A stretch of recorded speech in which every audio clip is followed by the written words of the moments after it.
We were at WyoTech in Laramie, Wyoming a couple months ago, and the Heavy Duty Parts Report is proud to sponsor one student a year starting this October. Their approach is very interesting because it's a 9-month course, and it takes people and puts them into that working position instead of going to a 2-year program where they have to take unrelated course material just to get their degree. Yeah, WyoTech's been on my podcast as well. They do a terrific job.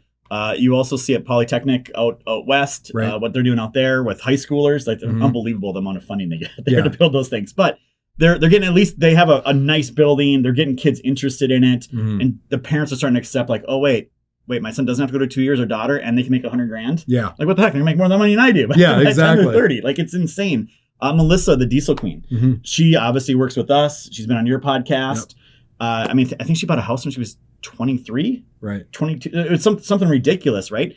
And the story she gives is her mom has like 3 or 4 degrees, and Melissa makes more money than her mom does, right? And didn't go through all that. So it's really unfortunate, all the reasons we got here, but it is a problem that still needs more solutions.